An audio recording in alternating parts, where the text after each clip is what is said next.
Soxta kosmetologga qanaqa ajratib olish mumkin? Brendli kosmetikalar qimmat bo'lgani bilan zo'r degani emasda. Papillomalar inson uchun qanchalik xavfli, kuydirish qanchalik muhim yoki zararli? Yuzda quruq salfetkada artishligini maslahat beraman. Homilador ayollarda yuzda dog' tushishini asosiy sababi nimada? Gormonal narushenья hisobiga ko'proq dog' tushadi. Bugun o'zi soch to'kilishi bilan bog'liq muammolar qanchalik bizani yurtdoshlarimizda? Sintetika kiyimlarning ta'siri bor. Noskilarni ham, даже mana arzon oyoq kiyimlar yaxshi charmlardan qilinmaydi. O'shalarni ham hammasi oyoqni hidlanishiga olib keladi. Psoriaz tashxisi. Bu qanaqa kasallik? Psoriaz kasalligi bu genetik kasallik. Masalan, hozir sizni onangizda bor, lekin sizga o'tmaydi. Sizni bolangizga o'tish ehtimoli juda ham katta. Husnbuzarlar, aknelar, ugrilar toshmasligi uchun iloji boricha qozoq ovqat yeyish kerak. Assalomu alaykum. X-Media kuzatuvchilari, bizni bugungi mehmonimiz dermatokosmetolog O'g'iloy Muhammadxo'jayeva bo'ladilar. Assalomu alaykum. Assalomu alaykum. Dermatokosmetolog deb tanishtirdik sizni, O'g'iloy. O'zi kosmetologni dermatokosmetologdan nima farqi bor? Dermatokosmetolog bu teri bilan ishlaydi, ya'ni kasallik bilan ishlaydi. Kosmetolog o'zi bo'lsa bu estetik faqat chiroy uchun ishlab beradi. Kasallik bilan ishlamaydi ular. Ya'ni terini bilmaydi. Bizda darajada chuqur bilmaydi. Terini qatlamlari bor, anatomiyasi bor, fiziologiyasi bor, gistologiyasi bor. O'shalarni to'liq biladigan odam o'sha dermatokosmetolog bo'ladi. Lekin nimagadir bugun dermatokosmetolog emas, kosmetologga ehtiyoj ko'payib ketdi. Nimaga? Hozirgi kunda ko'pchilik baribir reklamaga ham ishonishadi. Har qatdan estetik kosmetologlar ko'p, lekin ular bizachalik mukammal bilishmaydi-da. Anatomiyani ham bilishmaydi baribir. O'zi teriga nima mumkin, nima mumkin emas? Masalanda, meni terim qanaqa va bu teriga aynan qanaqa muolaja mumkin? Buni o'rganib chiqish kerak. Bu analizlar, tahlillar asosida o'rganiladi. Terining ham tiplari ko'p-da. Hammani tipi har xil bo'ladi. 4 ta fototipi bo'ladi. Quruq yuz bo'ladi, yog'li yuz bo'ladi, aralash yuz bo'ladi, teri turi bo'ladi, to'rg'uri bo'ladi. Qaysi muolaja, qaysi teri turiga mos kelishini aniq bilish kerak. Endi bizning sohamizda ishlagandan keyin. Meni hozir qarab turib terim qanaqa yuz ekanligini ayta olasizmi? Sizniki yog'li yuz. Yog'li yuz. T-zoningiz yog'li. Va bu yuzga qanaqa muolaja tavsiya etiladi? Sizga yog' ishlab chiqarishni kamaytiradigan muolajalar tavsiya qilamiz. Ekzosoma muolajalari to'g'ri keladi. Bioretvilizant muolajalari, PDRM muolajalari hammasi to'g'ri keladi. Endi O'g'iloy, bitta savol, dermatokosmetolog deb tanishtirdik. Demakki, sizni mana shu meditsina bo'yicha bir oliy ma'lumotingiz bor, to'g'rimi? Ayting, o'zi umuman olganda, chunki bugun kosmetologiya o'sha 6 oylik kursdan iborat bo'lib qoldi-da. Yo'q, meniki vrachebniy kosmetologiya, chunki men kosmetologiya sohasiga kirib kelishimda o'zim yoshligimdan, bolaligimdan o'sha shifokor bo'lishni xohlaganman, chunki bizani uyimizda onam shifokor bo'lganlar, stomatolog bo'lganlar, opam stomatolog, ukam hammasi tibbiyot sohasida. Siz ham stomatolog bo'ladi deb o'ylashgan. Stomatolog bo'laman deb o'ylashgan, o'zim ham xohlaganman, lekin bizda paytda bu Toshmiga stomatologiya institutiga baland anaqa ball bo'lardi, kira olmaganman. Keyin men Toshkent pediatriya tibbiyot instituti, hozir Sanpiri. Hozir u ham yopilib ketdi. Menimcha bitta qilib qo'shib yuborishdi, tibbiyot akademiyasi. Sanpida 7 yillik bakalavrni bitirganman. Bitirgandan keyin umumiy amaliyot shifokori bo'lib 3 yil davomida ishlaganman. Ham umumiy amaliyot shifokori, ham bolalar vrachi bo'lib ishlaysiz. Chunki men Sanpida byudjetda bitirganman. Byudjetda bitirsangiz davlatga 3 yil ishlab bersangiz oldin shart bo'lgan. Va bolalar shifokori qayerda qoldi endi? Bolalar shifokori bo'lib ishlamayman. Chunki u paytda bakalavrda общий o'qitilardi, ham kattalar, ham bolalar. Faqat Sanpi bo'lgani uchun. Lekin uni teriga aloqasi bormi? Yo'q, keyin men yo'nalish tanlaganingizda dermatokosmetologiyani tanlaganman. U ham mana bo'lingan. Sanpida faqat dermatolog bo'lib chiqasiz, faqatgina o'zimizda ixtisoslashtirilgan dermatologiya, kosmetologiya ilmiy amaliy markazida dermatokosmetolog bo'lib chiqasiz. Endi sizga bitta savol bilan murojaat qilmoqchiman. Bu bugunni bir aktual mavzusi desak ham bo'ladi. Bugun insonlarda teri bilan bog'liq ko'proq qanaqa muammolar uchramoqda? Dermatologni oldiga nima muammo bilan kelishadi? Hozirgi kundagi eng ko'p muammo bu akne muammosi, ya'ni toshmalar, husnbuzarlar.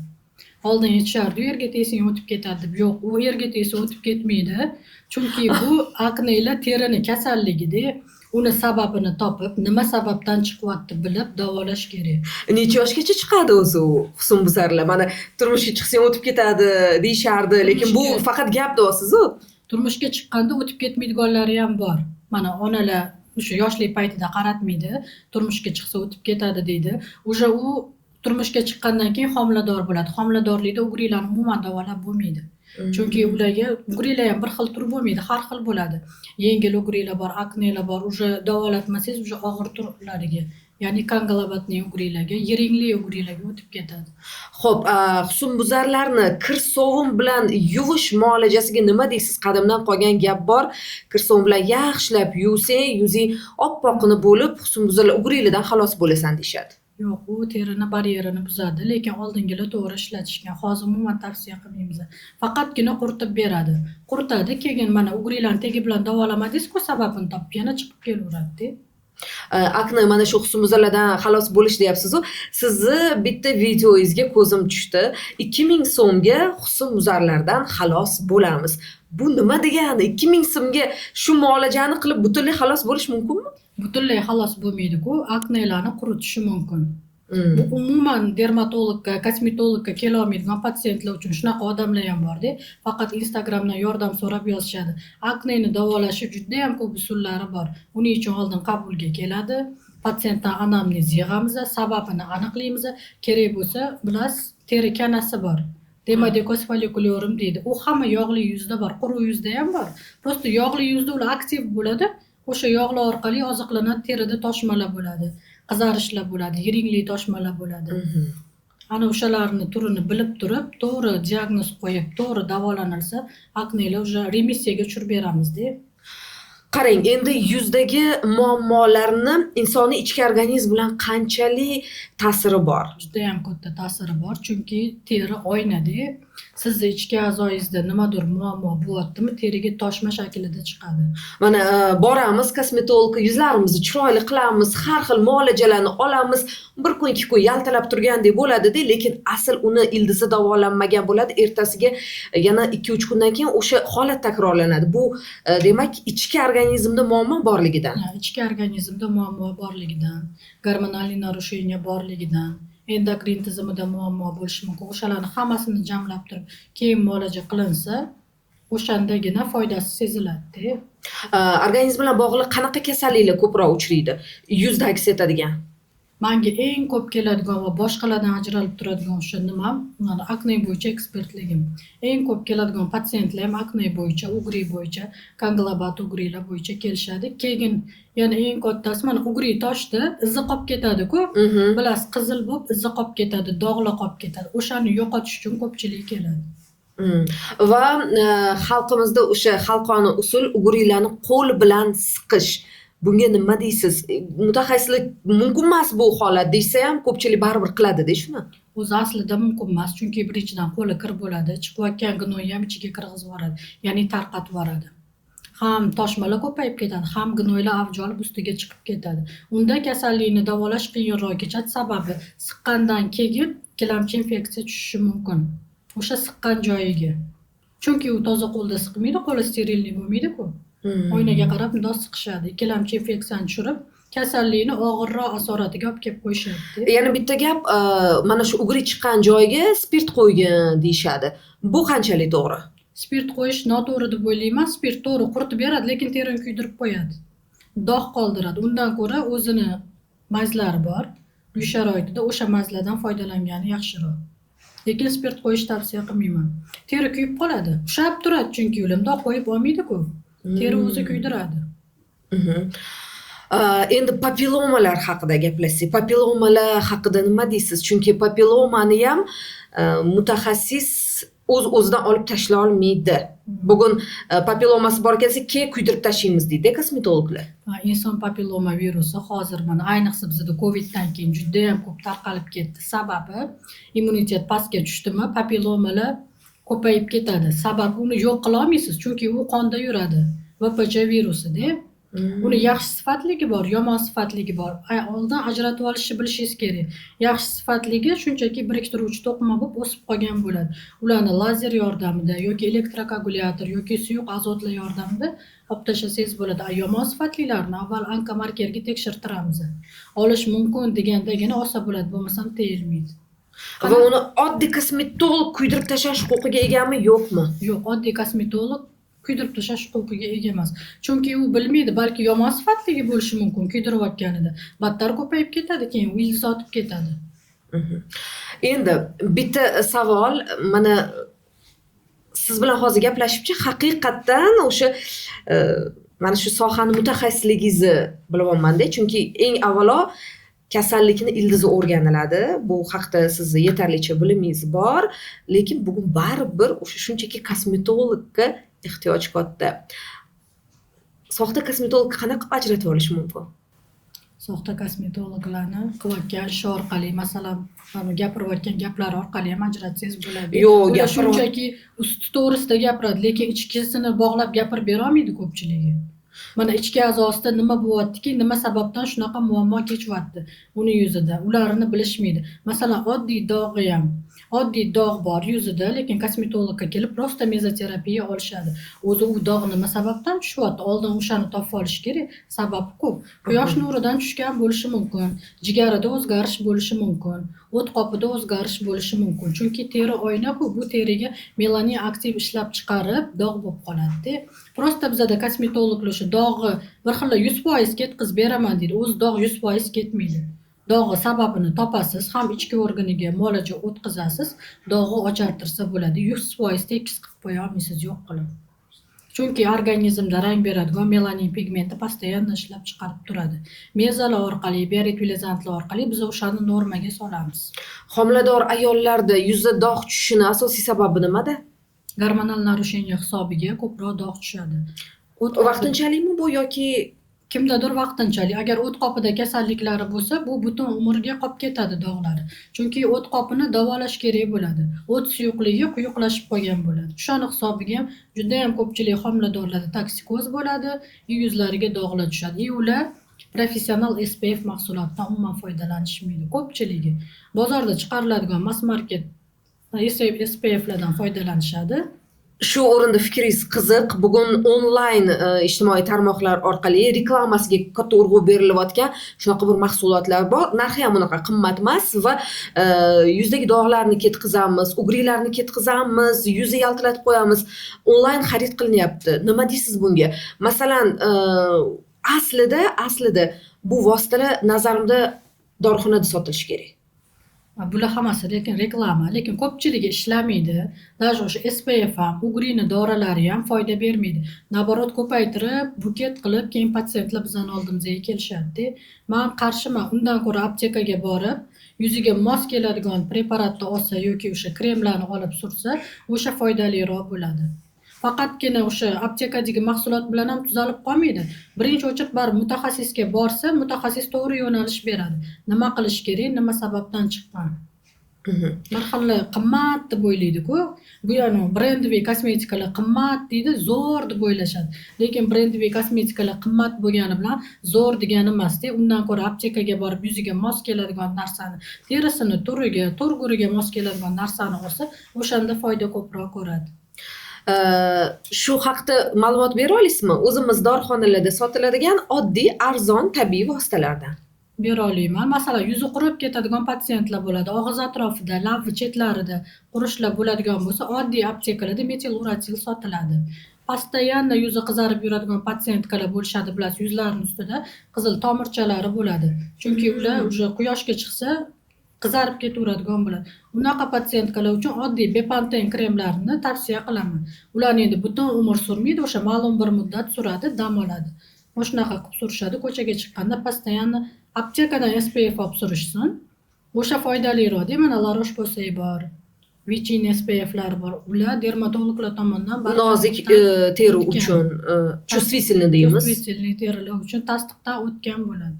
Endi bitta savol bermoqchiman. Dermatokosmetolog bo'lganingiz uchun psoriaz tashxisi. Bu qanaqa kasallik? Onamda mana shu psoriaz kasalligi bor, qandli diabet bilan bog'liq va olib bormagan joyimiz, ko'rsatmagan joyimiz va foydalanmagan dorimiz qolmadi, lekin natija yo'q. Psoriaz kasalligi bu genetik kasallik. Masalan, hozir sizni onangizda bor, lekin sizga o'tmaydi. Sizni bolangizga o'tish ehtimoli juda ham katta. Buni hamma yuqumli emas, lekin nasldan o'tishi mumkin. Nasldan naslga o'tadi, yuqumli emas. Uni sabablari ko'p. Asabiylik bo'lishi mumkin, gormonal narushение bo'lishi mumkin, nerv tizimida qanaqadir o'zgarishlar bo'lishi mumkin. Sabablari ko'p. Terini muguzlanuvchani qipiqlanib qoladi. Asosan tirsaklarda, tizzalarda bo'ladi.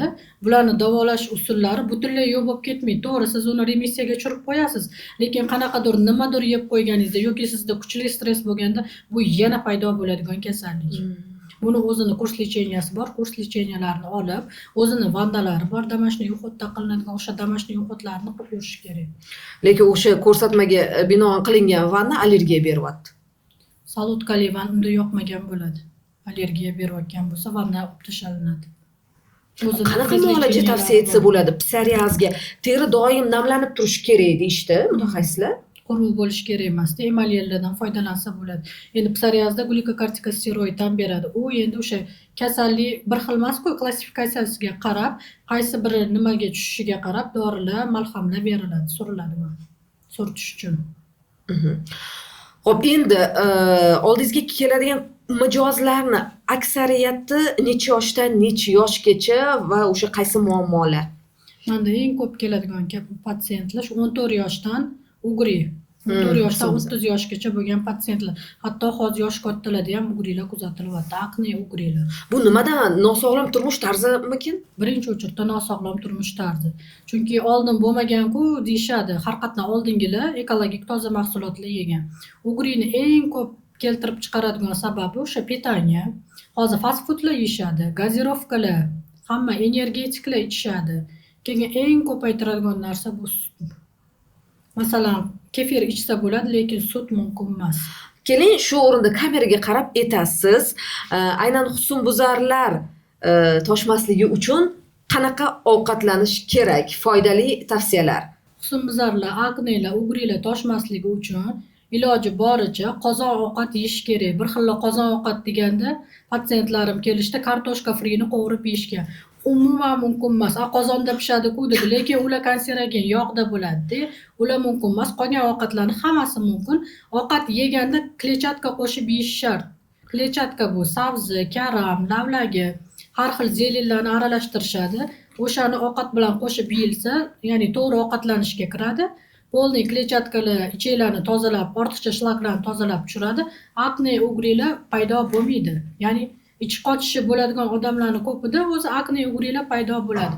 Ugrisi bor patsientlarga ki umuman fast foodlarni, gazirovkalarni, har xil snacklarni, chipslarni, kartoshka fri, pizza, sushilar bor-ku, bular hammasini olib tashlashni tavsiya qilamiz. O'g'lon, hozir bir yurtdoshimizdan kelgan savolni o'qib beraman. Qizim 8 yoshda, lekin har kuni kechqurun sochlari to'kiladi, yostiq soch bo'lib ketadi. Nima uchun shunaqa bo'lyapti? Soch to'kilishga hali vaqtli emasmi degan savol kelibdi. Nima deysiz? 8-9 yosh qizda soch to'kilish normalmikan? Yo'q, bu normal holat emas, chunki uni yeyotgan narsasiga ham bog'liq. U yeyotgan narsalarda kerakli vitaminlarni, mikroelementlarni olmayapti. Bu birinchi sabab. Ikkinchi sababi u qizni qoni anemiya bo'lishi mumkin. Ya'ni tekshirtirish kerak bo'ladi. Anemiyada ham soch to'kiladi. Qoni kam bo'lishi mumkin. Qoni kam bo'lishi mumkin. Chunki hozir bizda hamma qozon ovqatlar yeyishmaydi. Hamma ko'chadan ovqatlanadi, fast foodlar yeydi. 8-9 yoshli qiz tabiiyki, albatta o'sha kireshga yesa kerak, chips yesa kerak, xudukli yesa kerak. Ularning umuman foydali jihatlari yo'q. Nabarot, keyinchalik bizda hozir uje hamma shunaqa ovqatlanishga o'tgandan keyin uje oshqozon kasalliklari ham kelib qo'shiladi. Ular organizmga to'liq mikroelementlar, vitaminlar so'rilmagandan keyin soch to'kilishi kuzatiladi. Shuning uchun pitaniyani to'g'irlash kerak. Va birinchi kimga murojaat qilish kerak? Birinchi o'chirda хотя бы poliklinikaga borib, общий analiz krov topshirishsin. O'zgarish ko'rishadi, laborator tekshiruvlarda. Nima yetishyapti, nima yetishmayapti. Vitamin D yetishmaganidan ham soch to'kilishlari juda ham ko'p kuzatiladi hozir. Chunki vitamin D ko'pchilik iste'mol qilmaydi-da. Bizada hozir quyosh ham yo'q-ku. Vitamin D iste'mol qilish kerak, ko'proq quyoshga olib chiqish kerak. O'shani hisobiga ham sochlar to'kiladi. Polniy analiz topshirish kerak. Analizda ko'rsatib beradi-da, aniq. Bugun o'zi soch to'kilishi bilan bog'liq muammolar qanchalik bizani yurtdoshlarimizda? Hozir juda ham ko'p soch to'kilishi Erkaklardami, ayollardami? Erkaklarda ham. Endi uni ham turlari bor. Alopetsiya deyiladi. O'zi soch to'kilishi totalniy alopetsiya bor, subtotalniy alopetsiyalar bor. Endi qanaqa darajada soch to'kilishiga qarab davolasak bo'ladi. Agar juda ham soch folikulalari saqlangan bo'lishi kerak davolashingiz uchun-da. Uni oldin dermatoskopda ko'rasiz. Rostdan ham soch folikulasi bormi yoki yo'qmi? Agar soch folikulasi bo'lmasa, men eng zo'r bunaqa mezoterapiyalarni qilsangiz ham, bioretvilizantlarni qilsangiz ham, hair fillerlarni qilsangiz ham, agar sochini folikulasi saqlanmagan bo'lsa, soch tolasi chiqmaydi. Mezoterapiya qanchalik yordam beradi? Yengil daraja soch to'kilayotganda yordam beradi. Lekin og'ir darajadagi bir kunda 100 tadan ko'p to'kilayotgan sochlarga mezoterapiyalar yordam bermaydi. Bitta mutaxassis bilan gaplashganimda, sochim to'kilardi, lekin 2 oycha bo'lib qoldi, umuman sochim to'kilmayapti degan edi-da. Bitta tanishim savol berdi. Mutaxassis shunaqa javob berdiki, bu ham xavfli dedi. Soch umuman to'kilmayotgan bo'lsa, demak buni tagida nimadir bor dedi. Kasallik kelib chiqishi mumkin. O'zi normada har kuni 20 ta dona soch to'kilishi bu normada. 20 tadan 50 tagacha deyiladi. Taraganingizda baribir soch chiqadi-ku.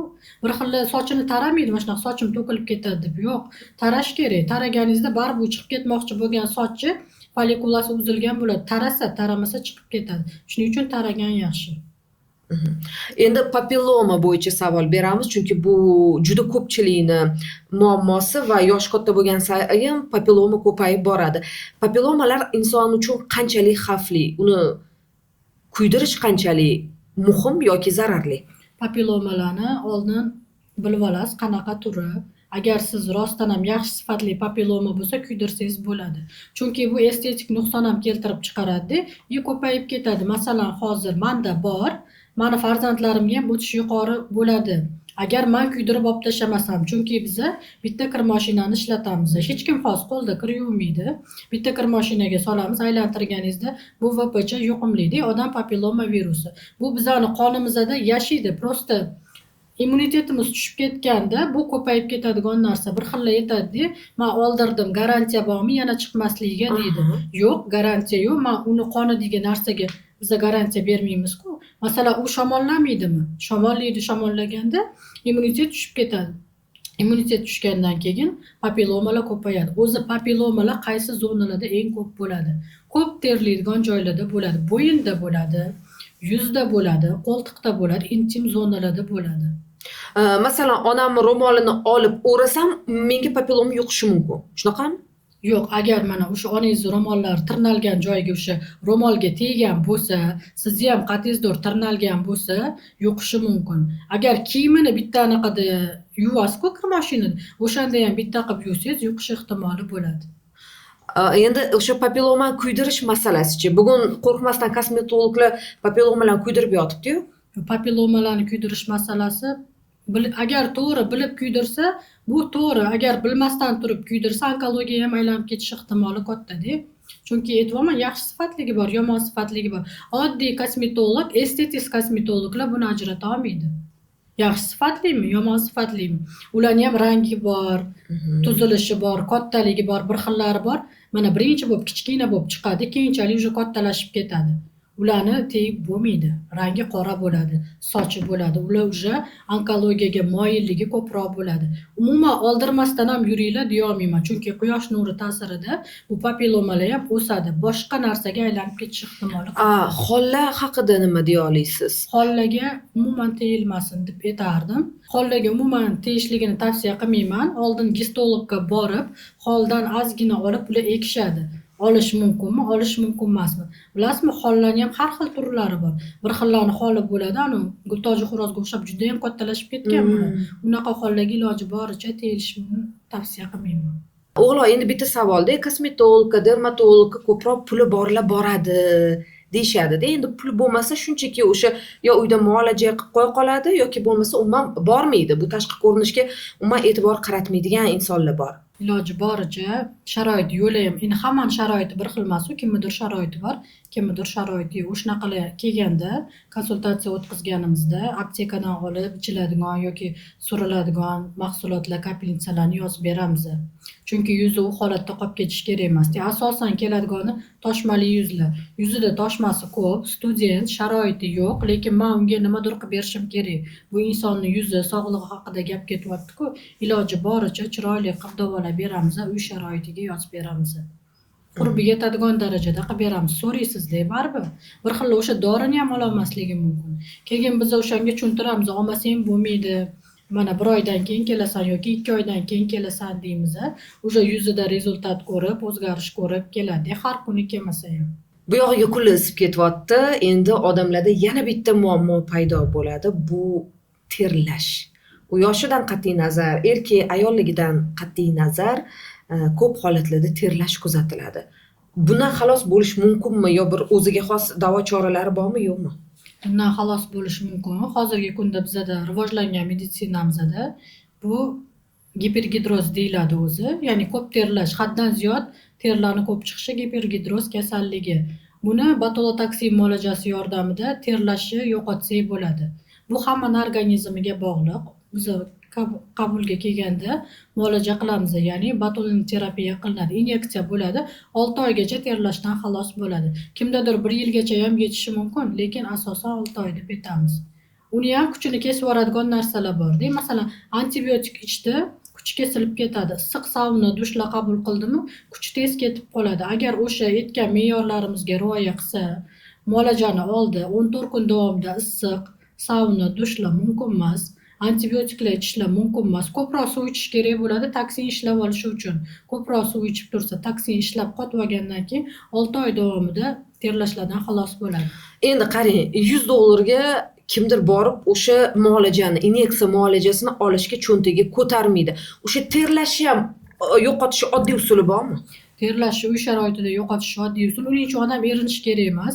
Aptekada achchiq tosh sotadi, kukuni sotadi. O'sha achchiq tosh kukuniga oddiy o'zimizani limonni olib siqadi, ozgina suv solib aralashtiradi. Kun davomida 2 mahaldan artadi. Endi umuman sharoiti yo'q bo'lsa. Agar sharoiti bo'lsa, ukol tavsiya qilamiz. Sharoiti bo'lmasa, shu aptechni ham malham tayinlab oladi o'ziga. Ya'ni u suyuqli bo'ladi, o'shanda kun davomida 2 marta artadi. Yana bitta muammo bu o'sha oyoqlarni hidlanishi. Unga chora bormi? Oyoq hidlanishiga ham agar sharoit ko'tarsa, mayli ukol olsin, lekin sharoit ko'tarmasa, birinchi o'chir margansovkali vanna aytamiz yoki o'sha mana achchiq toshli vannalar qilib, har kunida faqat bir xilla erinadi. Uning uchun har kuni toza noski kiyish kerak. Obuvni ham ichini iloji boricha periks soladi. Periksani hozir spreyli dozatorlar bor-ku, spreyli dozatorda oyoq kiyimini obработка qilish kerak. Ortiqcha infeksiyalarni o'ldirib beradi. Hidlantirmaydi o'sha periks ham. Xo'p, endi bu ham yuqumlimi? Qani aytingchi, siz oyoq kiyimingizni olib, men kiysam, sizdagi kasallik menga yuqishi mumkinmi? Agar oyog'ida zamburug' bo'lsa yuqadi. Zamburug' bu hammaga yuqadi. Даже saunadan, basseyndan siz o'sha yurgan kafelida yurdingizmi, uyida oyoq kiyimini kiydingizmi, yuqadi. Agar u zamburug' bo'lsa, lekin uni hidlanishi yuqmaydi. Hidlanish u o'zini organizmidan. Gormonal narusheniya bor, chunki unda hidlanyapti. Unda kuchli stress bor, asabiylik bor, o'shani hisobiga hidlanadi. Ko'proq bizga mana erkaklar ham kelganda, formada yuradiganlar bor-ku, kostyumda, formada lyochiklar bor. O'shalar kelib olib ketishadi. Har qatna 6 oyda bitta kelib olib ketadi. Qilgan muolajangiz 6 oygacha ham terlatmadi bizani deydi. Chunki ularga noqulay forma kiysa, kun davomida o'sha kiyimda yurishadi-da, u issiqmi, sovuqmi, o'sha bitta kiyimda yechilmasdan yuriladi. Shuning uchun muammo ko'p bo'lsa kerak. Endi yana bitta narsa-da, ayollar bugun chiroyli bo'lish uchun haligi kelin ko'ylak salonlariga, oqshom liboslari salonlariga borishadi. Men kiygan ko'ylakni kecha olib bittasi kiygan bo'ladi yoki men kiyganni ertaga olib bittasi kiyadi. U himchiska qilinganmi, yo'qmi, bunga ishonch yo'q. Undagi kasallik menga o'tishi xavfi qanchalik? Masalan, unda yuqumli kasalligi bo'lsa, albatta sizga o'tadi. Oddiy masalan o'sha odamda papillomasi bormi sizga o'tadi. Zamburug' kasalligi bormi sizga o'tadi. Iloji boricha shuning uchun birovni kiyimini kiymasligini tavsiya qilaman. O'sha prokatlardan olib ham to'g'ri aytyapsiz. Ular hali dezinfeksiya qiladimi, himchiska qiladimi, yo'qmi bilmaysizda. Qilganman deb ham qilmagan bo'lishi mumkin. Uni sog'lom odam kiysa yuqish ehtimoli katta bo'ladi. Ayniqsa shu salonlarga ko'p boraman, ko'ylakdan hid keladi. Ha, ter hidi keladi. Chunki ular chiska qilinmagan. Tozalanmagan ter hidi. Lekin sotishadi, arendaga berishadi o'sha ko'ylakni. Unga odamlarning o'zi ham aybdor, olmasin o'sha kiyimlarni. Iloji boricha shaxsiy gigiyena degan narsa bor. Umuman birovlarning kiyimini kiyishligini tavsiya qilmayman. Chunki sizlar kiydinglar kimnidir kiyimini, uni kasalligini bilmaysizlar. Unda qanaqa kasalligi bor. Sizlar uni kiyimini kiyganinglarda yo'qadi. Bir xillar bor, birovning sochig'idan ham foydalanib ketaveradi, hech nima qilmaydi deb. Bu kasalliklarning yo'qishiga katta muhit yaratib beradi. U singlim bo'lsa-chi, opam bo'lsa-chi? Masalan, sizni singlingizda yuzda toshmasi bor, lekin sizda yo'q. Sizni singlingizda moyillik bor, sizlarning zotingizda, chunki yog'li yuz bor. Sizga yuqish ehtimoli katta bo'ladi. Siz uni sochig'idan foydalandingiz. O'shaning uchun sochig'idan foydalanmang. Iloji boricha o'zi toshmali yuzlarga ham aytaman, одноразовый salfetka ishlatinglar deyman. Sochiq eng ko'p bakteriya yig'adigan narsa. Sochiqda shunda bakteriyalar bo'ladi. Hech kim sochig'iga dazmol qilmaydi.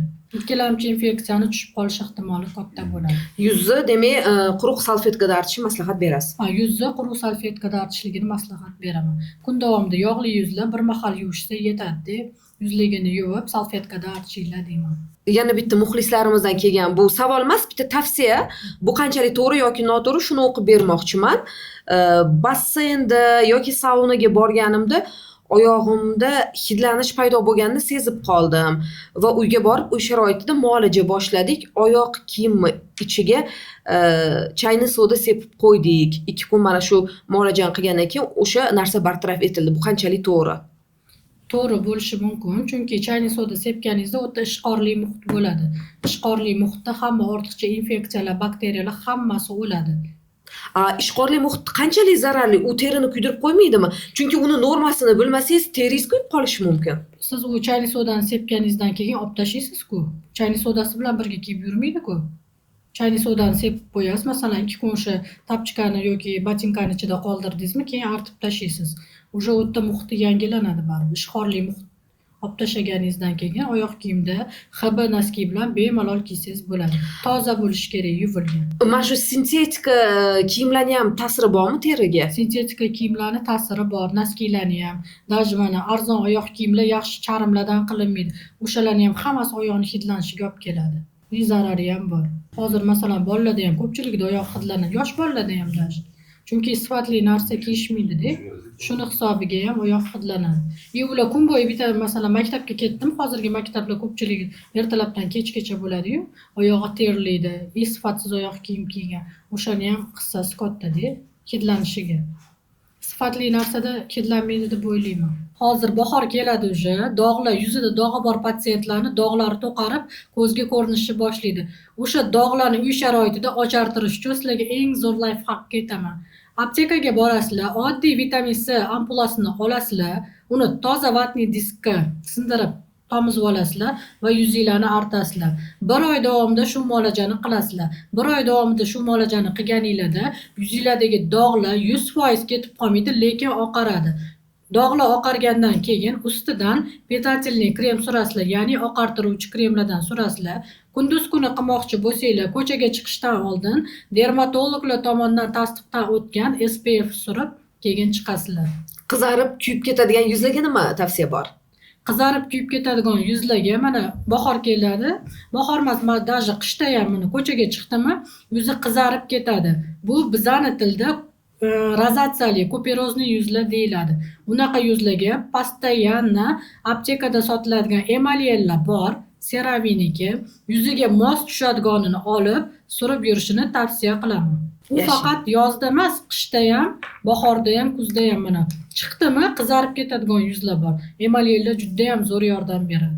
X-Media podkast loyihasini bugungi mehmoni dermatokosmetolog O'g'iloy Muhammadxo'jayeva bo'ldilar. Suhbatdan ko'nglingiz to'ldimi? Gapirilmagan gaplar qolmadimi? Hammasini gapirdik. Patsientlarga mazmunli, manfaatli bo'ladi. Rosa hayajonlandingiz, nimani gapiraman deb, 1 soat qarab o'tib ketganini bilmadingiz. nima gapiraman, qanaqa savollar bo'larkan deb hayajonlandim. Chunki men podkastda qatnashmaganman. Bu birinchisi edi, lekin ancha yaxshi o'tdi kutganimdan. Oson bo'ldi, 1 soat ham tez o'tib ketdi.